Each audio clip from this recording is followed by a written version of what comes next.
Welcome to the Dirt on Real Estate, everyone. This is a Utah-based podcast where we get down and dirty with everything you need to know about buying, owning, and loving your first home. We have a really great show planned for today. We're going to start off with just a quick piece of real estate news, and then we're going to sit down with Todd Gubler. He is a principal broker here in Utah and who I actually have my license with.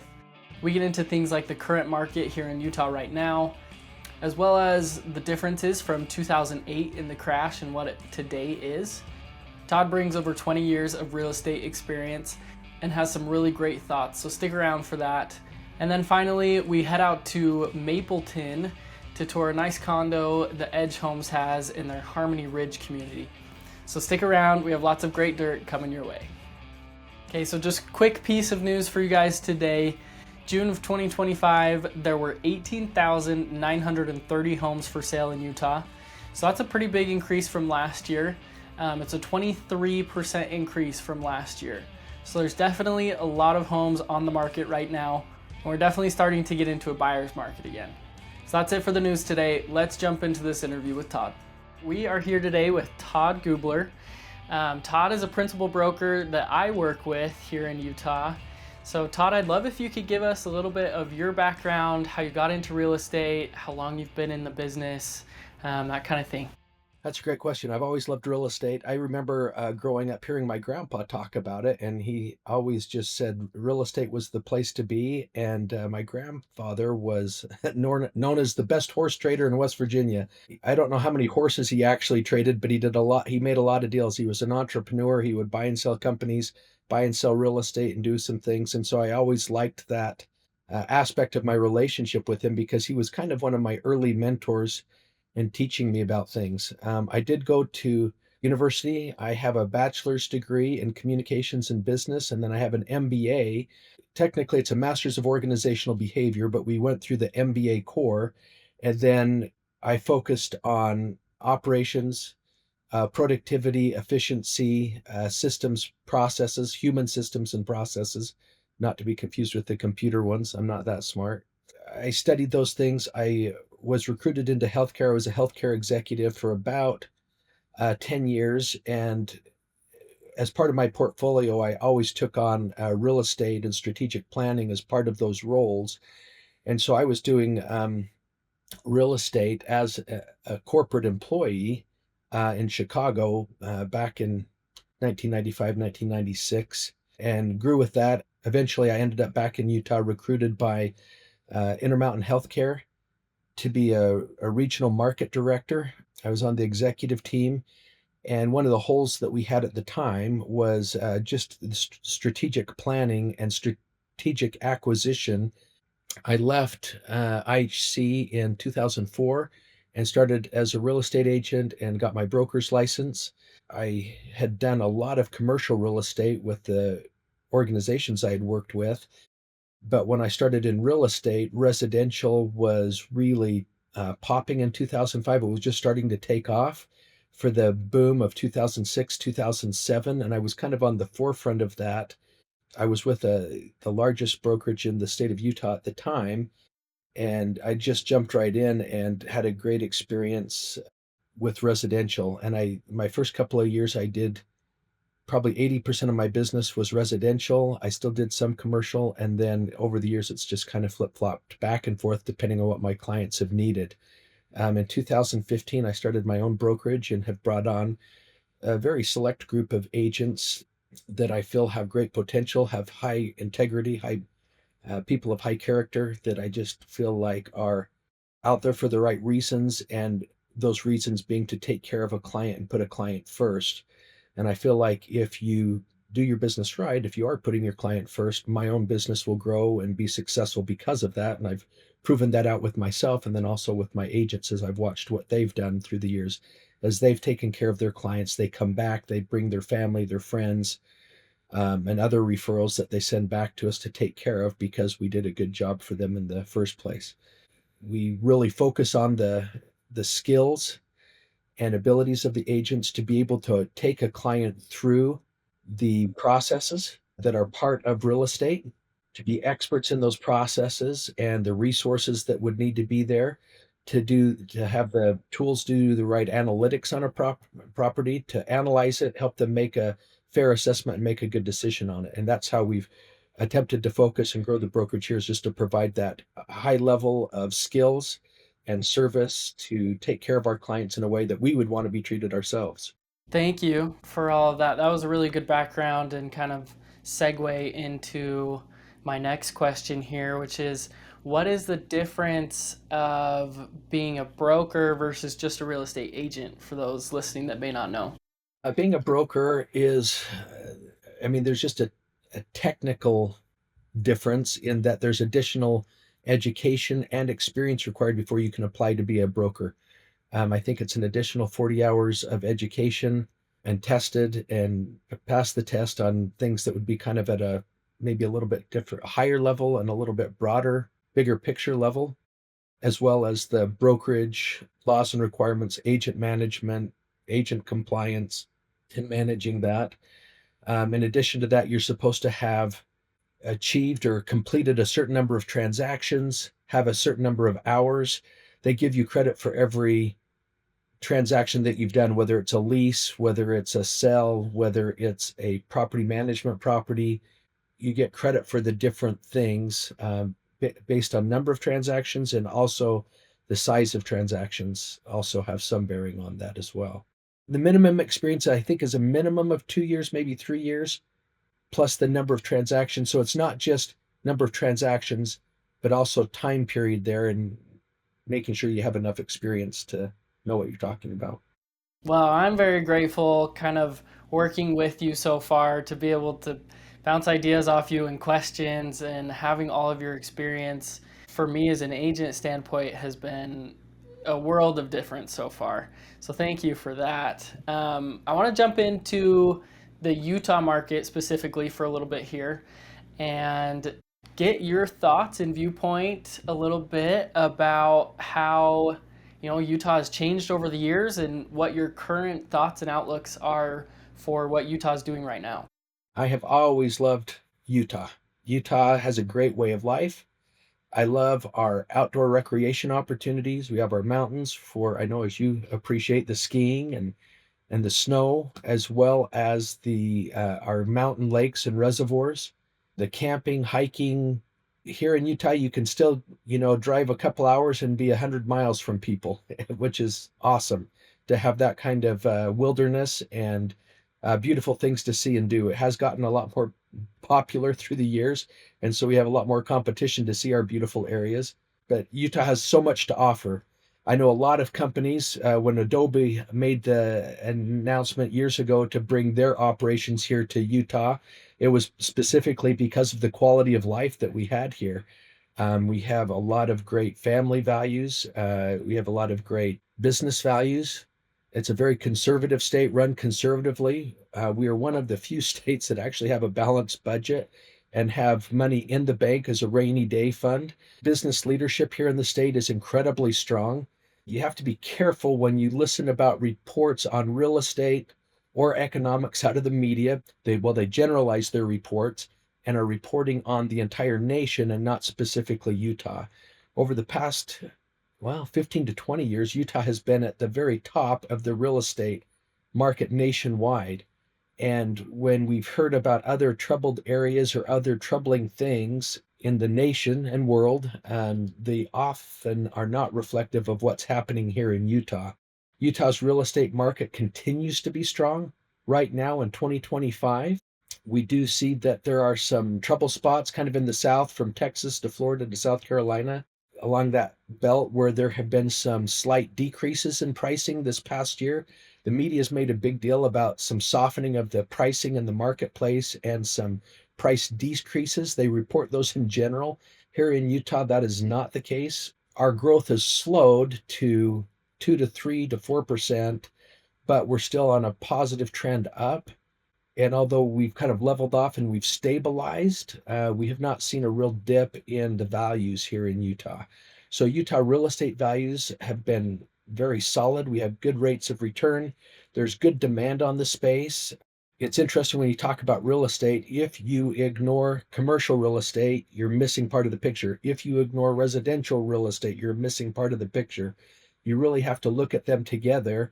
And even though they sometimes will follow each other a little bit, one will be strong, the other a little weaker, the other gets strong, the other gets weaker.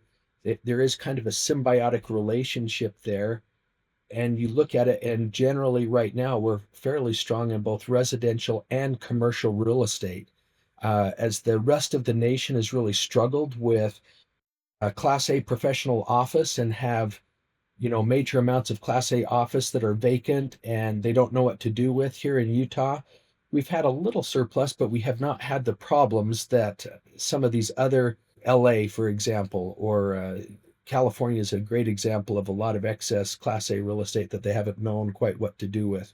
We did have some softening during the COVID era and when people kind of moved back to work at home. But as people have been called back to work and as companies here in Utah have continued to grow, Utah's demand, even in that area, has remained stronger than it has nationwide. The housing here in Utah, we're still 35,000 housing units short. And so people ask if we're in a bubble. The 35 housing unit deficit is the antithesis of a bubble. You can't, a bubble would mean that you had too much inventory and that the inventory had been overpriced. We have too little inventory, and the market has kind of proved over years, even during slower years when the rest of the nation has kind of maybe pulled back or retracted a bit, that Utah has remained strong and stable and has kept that and grown just a little bit incrementally, kind of following the CPI, even in our slowest years. So the Utah real estate market is a great place to invest. There are great opportunities here still, providing good rates of return with a stable economy. New job creation, new job growth is admirable and is year over year. Oh, this is the point I wanted to make. Silicon Slopes, even though they talk about that, and that's kind of one of the things we've become known for, Utah's economy is also very diverse. It's not just the technology that's driving the economy here. We also have a very strong ski industry. We have a strong recreation industry. We have a strong tourism industry. We have great tie-ins with movie and television production companies that come here to produce their shows and do things. I know that Kevin Costner has always been a big fan of Utah. We still have a strong agricultural representation here in the state with some very strong counties that contribute and continue to grow those industries. And so, like I said, we have a lot to offer here in Utah, not just the technology. So, lots of exciting things about Utah. Yeah, no doubt. There's definitely a lot going on here. I'm curious your opinion and thoughts. Our audience is mostly first time home buyers. So I'm curious with housing prices, how they are in Utah. Places just kind of booming right now. Do you feel like there's any areas for first time buyers that might be on more of a budget where they can still grab a good deal on a piece of land or a house in an area that might not be talked about as much?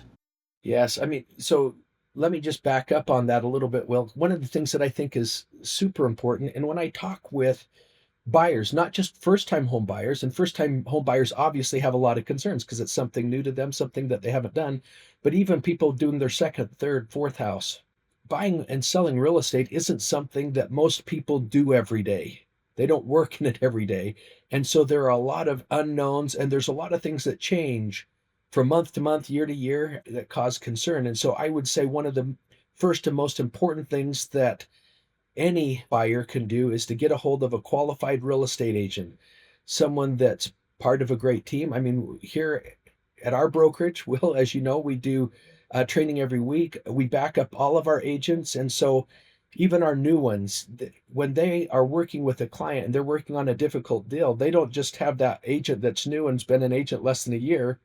They're having access to me. I have probably 35 years in real estate, 20 years of those as a broker.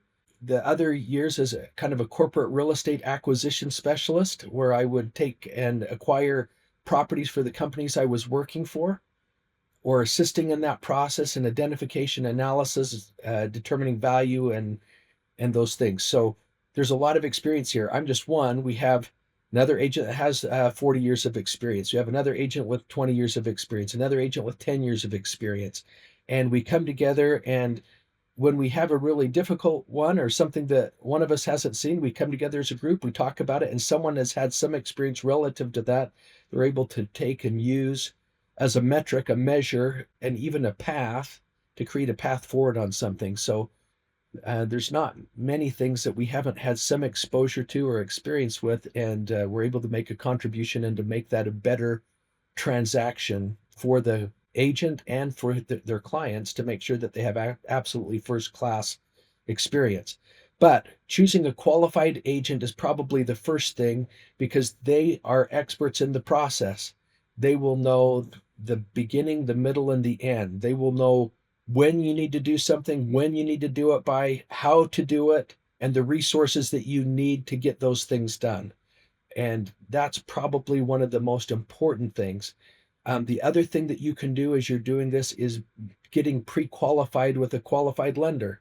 And your real estate agent is probably the best person to ask for that qualified lender. Lots of people know a loan officer, but I will say not all loan officers are created equal. Not all real estate agents are created equal. Unfortunately, the barriers to entry in both the mortgage industry and the real estate industry are a little bit low. And so you want someone who is treating this professionally, who's going through and getting the education and has those skills and abilities to take you through. And the people that we recommend for helping with financing are absolutely first class. They will respond morning, noon, and night as we need them to make sure that we're protecting the earnest money that people put down on a property. We recognize that that is hard-earned money that you've scrimped and saved for to put down on a house, and we protect it like it's our own. We want to make sure that our clients are taken care of. So those are, I think, the first two things that a buyer should really do as they're getting started is finding quality representation on both the loan and the real estate front to be able to consult with. And one of the things that I love about that is that there's no cost to the buyer initially. You can have those conversations at absolutely no cost. You call it complimentary, if you will, but we don't charge anything as we start and as we start meeting with someone to help them outline a plan and to decide what they want to do. The agents and loan officers aren't paid until a transaction closes. And generally speaking, there's been some discussion with this on a national level with the Department of Justice and National Association of Realtors. Real estate has happened this way for several hundred years that the sellers generally pay real estate commissions to the real estate agents and brokers involved. There's a number of reasons for that, but this tried and true method is there for sellers. Why would they want to pay a buyer's agent commission? Specifically because there's not enough money in the transaction otherwise. And when they pay a buyer's agent, they go from having this much of the market that would qualify and could pay their own agent and would come and look at the house and consider it, to where if you pay the buyer's agent commission, it opens you up to the entire marketplace. Most buyers don't save enough to pay a commission outside of the transaction. They're lucky if they have saved enough for their down payment and their closing costs, which is what we're hoping for, and that they can understand that, and so that they're not having to come up with extra money out of their pocket. Like I said, in most cases, we find that sellers are willing to pay a buyer's agent commission for these first time home buyers. And if not, we find that out early and we have a conversation with those first time home buyers so that they are comfortable with it and they know what's expected and how things will be taken care of. I think that was very well said, and sorry if I jumped the gun a little there. I think that was needed of what are those first steps, and it really is having people in your corner that you can trust and that you can ask those questions to that you have, and that they'll explain the process. Sometimes those processes seem really complicated to people up front. And sometimes I know that some of those things have been overwhelming to buyers, and so they'll wait or they are afraid to start. But honestly, it's easy. I mean, if you sit down with a good agent, they will sit down, they will walk you through those processes. They will tell you the first through the 10th step, the beginning to the end, and they will make it simple. They'll make it real estate 101 so that there aren't any questions or concerns, and so that you can understand them clearly. And I find that once people have the courage to ask those questions and get started, their confidence builds when they can see that they have a trusted resource there who's going to walk them all the way through it, help them find the right financing, help them find the right inspector, help them find the right people to evaluate and address anything that comes up during the process. And we really do try and make it easy. I have the best compliment I get, and one of the things I love to hear from my clients is, "Wow, you made that so easy." And it's not always easy, and there's a lot that we're trying to take care of behind the scenes so that we're not worrying them, but that is the best. If we can have someone think that it was a really simple, easy transaction, that's our goal. So now I'm dying to know, do you have areas you feel like in Utah are kind of slept on right now that are just not getting the talk that you feel like they deserve? Yeah, absolutely. In fact, well, it's interesting. We're here in July 2025, and it's been an interesting thing. I was just meeting with a seasoned loan officer, a mortgage broker. He actually owns a mortgage company. He's been doing this for a long time. And as we were talking about it, we both agreed today that we feel like all of Utah right now is a real opportunity. We feel like the past 2 years have been a little slower here. Our growth has been a little bit flatter. We still have this pent up demand. And so, almost anywhere you would invest in Utah, we believe over the next couple of years, you will see an equity return anywhere in Utah. And that's right in the heart of Silicon Slopes, which is a real hot spot. I think as you look through Utah County and even Davis County, where you're just a little outside of that Salt Lake County center of gravity. Salt Lake County is kind of the heart of Utah where so much has happened in the past. That's shifting down just a little bit south to the border of Salt Lake County, Utah County, and Silicon Slopes right there at the point of the mountain is what we call it here locally. There's a lot of weight there, and we've seen a lot of appreciation in the assets there at the point of the mountain. And there's been a lot of competition for that real estate in Salt Lake County and northern Utah County. Right now, I think that there are still some great values just south of Provo. So Springville, Spanish Fork, Payson, and there's some other smaller towns in that area. Santaquin is a real area. I've seen some really great product and some great opportunities there where we've seen clients step into some brand new houses for mid 500,000s for a 3,000 square foot, 3 bedroom, 2 bath, oversized 2 car garage. Very nice for like 550,000. Absolutely fantastic value when you compare that something like that that would be up near the point of the mountain would be between 700 and 800,000.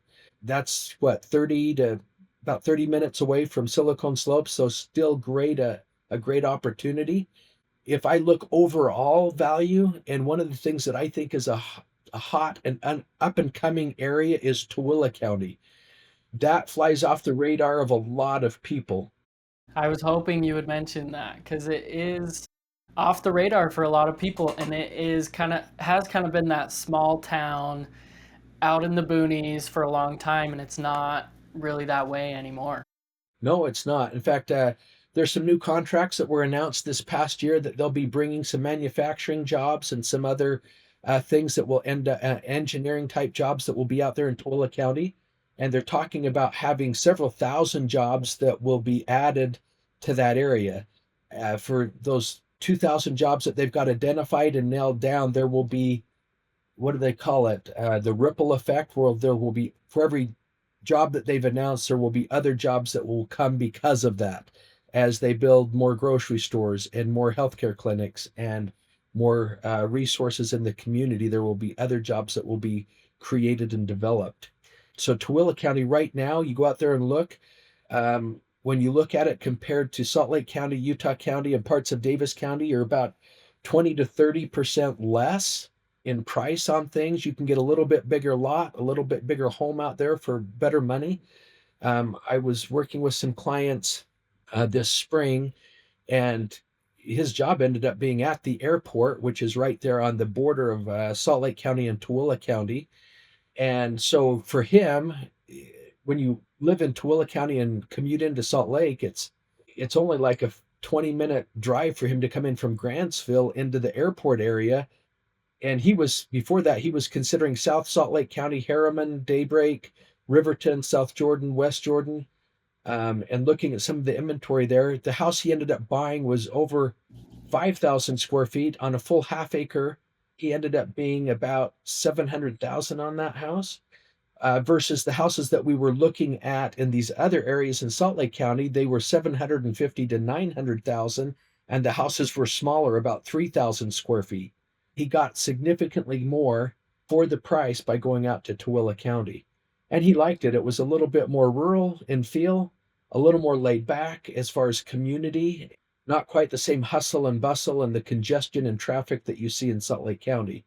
And so he was very happy with that. I just saw him last weekend, and they said that they're loving it. They're settling in. They love their neighbors. They love the situation out there. They said that the schools are looking really great. They're really excited to get their kids into the schools out there and feel like there's some great opportunities there. There's your hot take for the day. Tooele County, up and coming.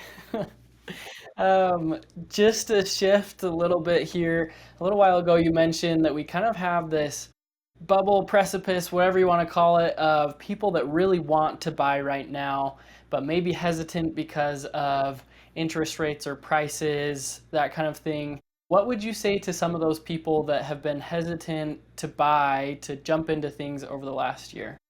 You know, it's interesting to me that the time to buy is when no one else is buying.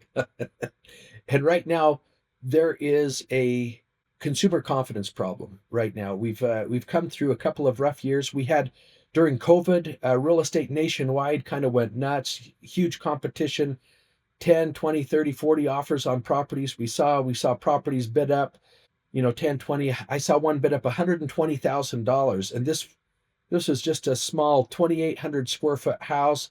It was priced at like 600,000. Someone paid 720,000 for this place. This is back during mid-COVID. About 2 years ago when the interest rates went up, it caused some concern and it took people a while to kind of get used to that.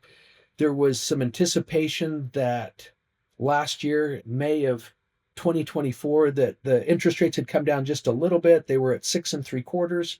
The inflation number had been really high and a little out of control. The Federal Reserve and others had kind of put a check on that. We had seen the inflation kind of have a check on it, and the numbers came back really great. March, April, May, interest rates had come down just a little bit. We started hearing things about people coming out. We saw a little more demand come, and then the elections came out, and all of that national discourse and kind of the contention that came out with that kind of undermined the consumer confidence.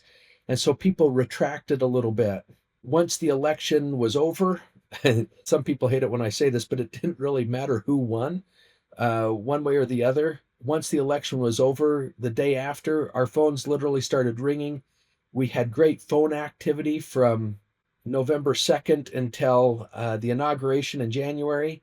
And then we had some policies announced out of the White House with the tariffs and things that kind of undermined that consumer confidence again, because it kind of created that unrest and uncertainty on the national stage as we're dealing with others. And so right now, the consumer confidence this year, we're in mid 2025, we're still seeing some of those White House policies having an impact. Jobs numbers are still looking good. Inflation is still looking good. Interest rates have bounced back and forth with war in the Middle East, the Ukrainian war, with White House policies and things affecting that. But right now, interest rates, second week of July, are actually looking as good as they have in the past 3 years. They're between 6.6 and 6.7% is where they've been the past week. That's a cause for celebration, and that's when we started seeing people take action last May. And so I think that right now is a great time to buy. And I think that people who buy right now will be really happy they bought now, 2, 3, 4, 5 years from now. People always ask me when the best year to buy is, and I say 5 years ago. The next best time is today, right now, because that's when you develop that history. And for those who buy right now, people will say in the future, how did you have the insight to do that right now? And more than anything, it's just jumping in and doing that. I bought my house 1 month after September 11th, um, which it was funny. When I was buying it at the time, I wasn't a licensed agent at the time. I was doing real estate for the companies I worked for, but not as a licensed real estate agent. When I went to buy my house, my father-in-law and mother-in-law, my dad and my mom, both said this is a terrible time. The sky is falling. You don't want to buy, the world's too uncertain of a place right now for you to be buying real estate right after this 9/11 disaster. And there was a lot of concern and there was a lot of unrest, and a lot of buyers did retract. I have never regretted buying that. My house is worth over 4 times as much as what I paid for it in 2000. I work with a lot of investors and I kind of watch things. It was interesting. And after we had the 2008 subprime crash, the recession that everyone talks about, as we were coming out of that in 2011, 2012, Warren Buffett said some things that were really interesting. He says, listen, right now is a time, there are a lot of awesome opportunities out there in the marketplace. And I can't remember, he had 1.2 billion or $2.2 billion. He says, I'm going to go out and I'm going to invest my money right now. I've been waiting for the right time, and right now is the right time and are the right opportunities. And he went out there at that time and started investing his money, and things really took off and saw some great things happen. I feel the same thing about right now. Like I said, consumer confidence has been weakened a little bit with some of the things of the past couple of years, with the inflation, with the interest, with very controversial and politically charged election that we just came through.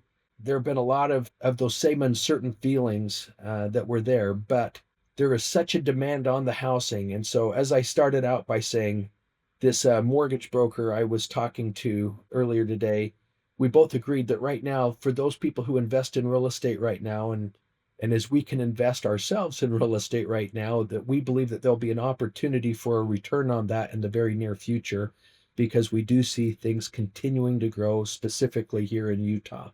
Sorry, that was really long-winded, Will. No, that was great. Thank you. And I was actually hoping you would touch on kind of the 2008-9 circumstances. That was perfect. Thank you. Well, did I say enough about that? That's, even though you're young, you still can remember the recession. It affected everyone here in Utah. We saw a lot of difficult things, not just here, but nationwide. I'll say this. So I had clients who bought right at the peak in 2007. There were some people that I had been working with. I told them to buy in one area, but there was another area that was cheaper. And I told them, I said, listen, my concern is that this area is soft. And if anything happens to the economy, you're going to get hit hard here in this area. You ought to buy in this other area that will just be a little more stable. It was closer to their work. It was closer to things, but they could get so much more house. It was just so much better to buy in this other neighborhood. So they did. And they had to compete on this house. So they ended up paying absolute tip top value for it in 2007. Well, the very next year it crashed, and they called me up and they said, Todd, you tried to warn us, but here we are. Our house is worth 60% of what we paid for it. How do we short sell this thing? And I said, what do you mean? I said, did you lose your job? No, still have the same job. Are things bad at work? No, things are great at work. Are you making less? No, I'm making this. I'm actually making a little more. They gave me a raise. So you can still afford your mortgage? Yeah, absolutely.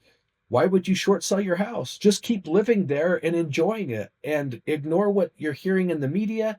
Ignore what's going on your houses on either side of you. Just stay there and dig in and take care of your family, take care of yourselves, take care of the house.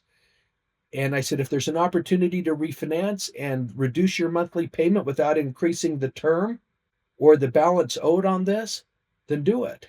But just stay right where you're at. Well, 3 years later, they called me back and they said, hey, things are good.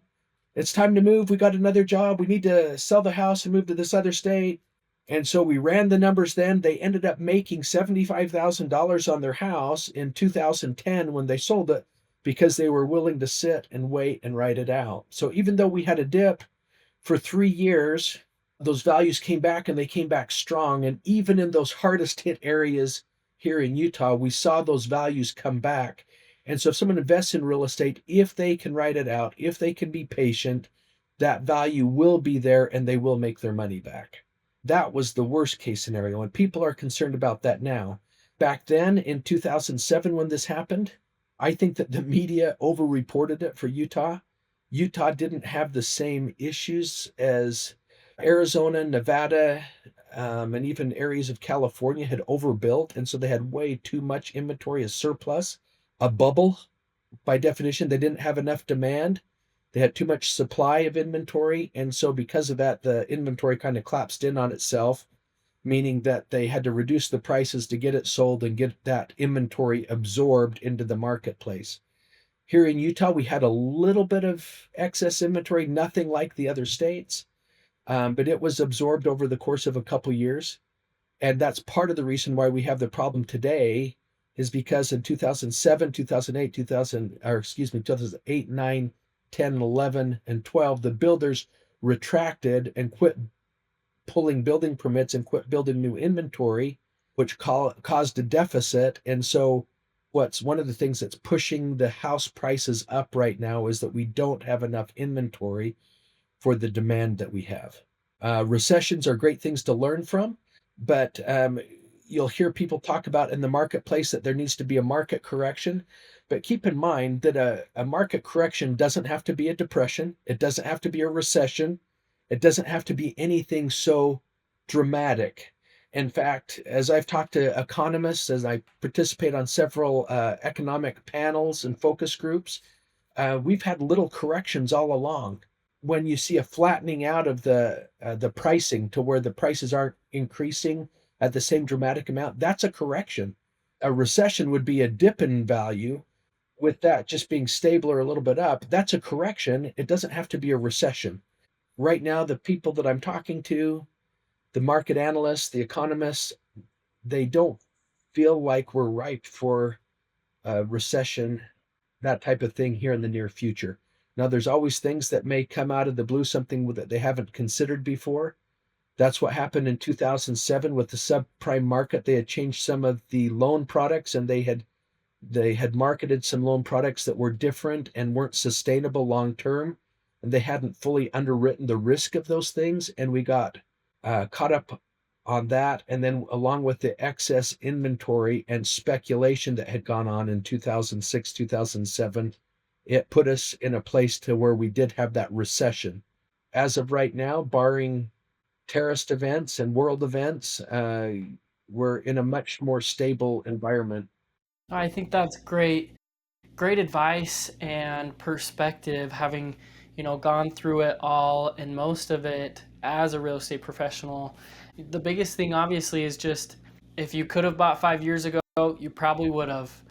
Looking at your future, you don't want to be in that same place 5 years from now saying, oh man, we probably could have bought but we didn't. You said that really, really well. I'd remind people too that so I have a family member and they fought me on this for a while, but they were a first time home buyer. They'd come to me and said, "Hey, can you help me get a house?" And I said, "Yeah." And I was talking to them about it, trying to encourage them and coach them along. I said, "I'm not going to do it. I'm waiting till the interest rates come down." Well, the interest rates have never come down in a significant, meaningful way. And this was a single person. And I said, "Listen, you were planning on having roommates anyway." I said, "I don't know why you're waiting. The interest rate is irrelevant." Now, that's going to offend some people. I don't mean to offend anyone. Let me explain. And I said, "Listen, family member, how much are you paying for to rent a room right now from someone else?" And they were paying like $1,200 a month to have their own private room, private bathroom, and I mean, they had a spot in the garage. I mean, they had kind of the king suite in this house. It was very nice. And I said, "All right, so I said, you've already made a dumb mistake because you're paying all of this money. And that's not benefiting you at all, other than you have a place to stay month to month, which is good. Proud of you for not living with mom and dad, but being out on your own. That's awesome. But this is money that could be going towards paying off a mortgage. And so when you buy a house, you're always looking for a value. Granted, that's important. But you buy it, and when you buy it, you have so many financial benefits, and there's three main ones. They're not the only ones, but they're the main ones. You hope that a house will appreciate over time, that you buy it at a place that you will see that grow over the next 3 to 5 years. And generally speaking, Utah has provided that safe environment to where any investment in real estate gives you a good rate of return over 3 to 5 years.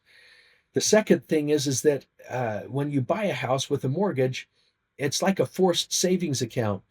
So when this family member bought this house and started paying on it, number one, his portion of the mortgage, after he had his roommates there, his portion of the mortgage, he had the same suite, bedroom and primary bathroom and garage space and everything else, but he was only paying $800 instead of $1,200. So he saved himself $400 a month. His roommates were paying the same that they were at the other place that they didn't own to him, and they were happy to stay with him because they liked him and wanted to be roommates with him. And they were paying the same amount. They were happy to do that. In the end, this family member ended up a lot better position because someone else was paying down his mortgage.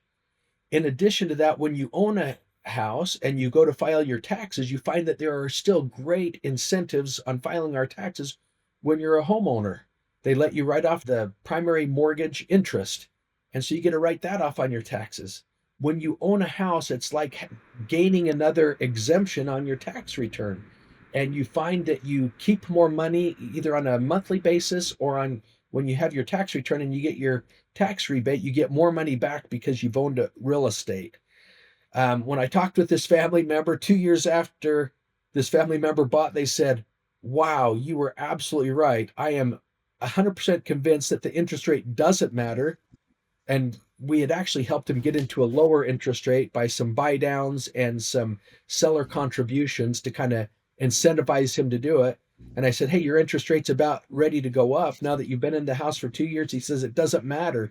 I am so much further ahead by owning this real estate than I would have been had I not done that. And if I had waited, now 2 years later, this place that I bought that I love would be thirty to $40,000 more, and I don't feel like I could even afford this same place anymore." So it's awesome that I got into this one I did.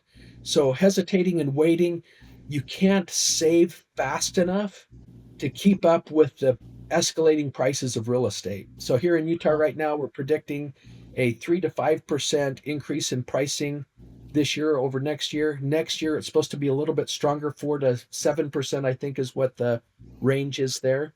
And so buying real estate today, you get to ride that wave up and see that appreciation that ends up counting towards your equity in the property. Once again, I'm so glad I didn't wait back in 2001 when I bought my house because it's been nothing but add equity to me since my family and I've been there. And we've had the full benefit and use of being there for the past 25 years. It's been a wonderful thing.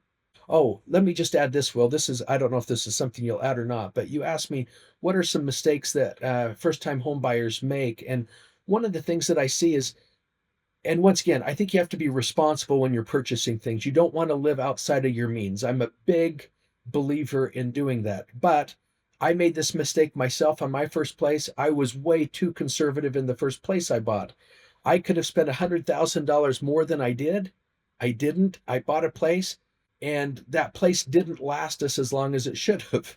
If I had been smarter about it and bought a little bit more of a house, a little bit better fitting house, it would have served me better in appreciation. I would have made more money on that property longer term, and we would have lasted in the property more because there would have been just a little more space, another bedroom there for my needs, for a home office, for another kid, for those things that happen early on in your life. And so, one of the mistakes I see first time home buyers do is that they try and be too responsible and they're too conservative to where they don't use their capacity because and why is that? Why do I say that? Why do I advocate that? Because when people buy their first house, they're doing it based off of what they make. And when you're early in your career, the first 2 to 5 years of your career, you usually see some real growth in income and salary, in situation, to where you're in a better situation in 2 to 3 years, and that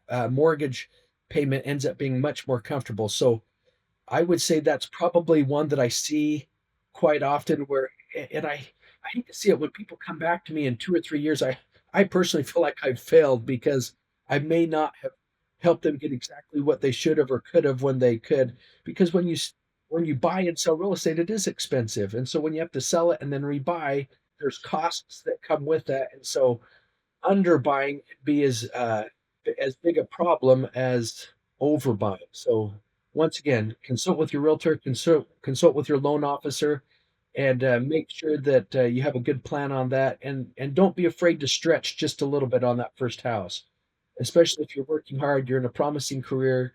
It's going to come around, and you'll do just fine, and you'll be able to afford it. All right, that's my last message. I love it. I really love that advice too, because that people are so concerned about the payment, and you just have to take a step back, look long term. Where are you going to be? Where do you want to be in 5 years?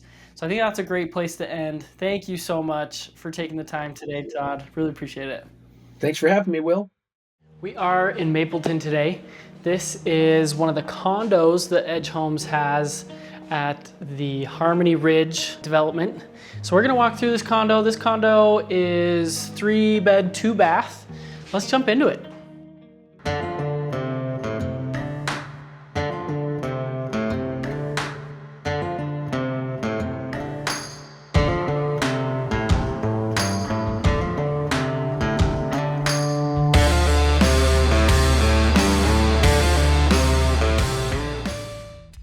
Okay, from the front door here, nice little living space. It's open with the kitchen. One of the best features, you got this little outdoor patio here as well. Gives you a little outdoor space just from the living room. Beautiful. So moving from the living area, you've got nice dining and kitchen here. With the kitchen, you've got nice double sink, dishwasher, fridge, stove, everything you need. One of the best things of this kitchen actually is this pantry. You don't often get such a big pantry with a condo. It has plenty of space, lots of shelving. First door off the kitchen here actually might be the best feature of this house. You actually have a full garage. It's a little smaller, 1-car garage. It also has 240-volt outlet for any EV cars. That's actually a really awesome feature to have in a garage. Laundry room right off the garage as we walk in. Double door closet here for all the stuff you got. We're gonna keep walking down. Linen closet, nice bathroom, tub shower inserts, good space in there. As we keep coming down the hallway, this is our primary bedroom. Great views of the mountains in the primary here.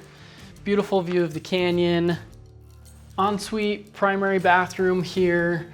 Edge Homes does a great job with these ensuite bathrooms. 90% of the time they've got a walk-in closet as well.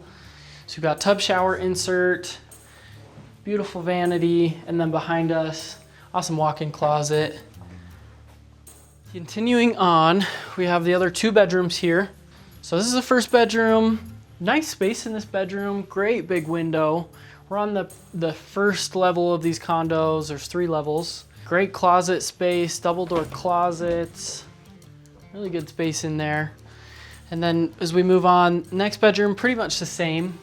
Double door closets, had to double check, make sure I'm telling you the truth. Nice space, great big window. I don't know about you guys, I have a family coming up. My wife is pregnant right now. This is an awesome space to just imagine we're having a girl, so having a little daughter in here. There's plenty of space for her to decorate it however she wants. Whether you have boys or girls or both, you can really do what you want with this space. As I've lived in a condo before, most of them are not this well laid out. Edge Homes has done a great job with this one, especially having the garage. You got the outdoor space. One thing that we really lacked in our condo was storage space in the kitchen. Got an awesome pantry, huge closets in the bedrooms. They've really done a great job with the square footage here. All right, that's a wrap for this episode of The Dirt on Real Estate. Thank you guys so much for watching as always. Please leave us a like, comment, subscribe. You know, all of that really helps us out here. And again, as always, guys, if you are looking to buy or sell here in Utah, or if you just have questions about the market here in Utah, please reach out to me. I'd love to talk with you. My number and email are in the show notes below. We'll be back next week with more dirt.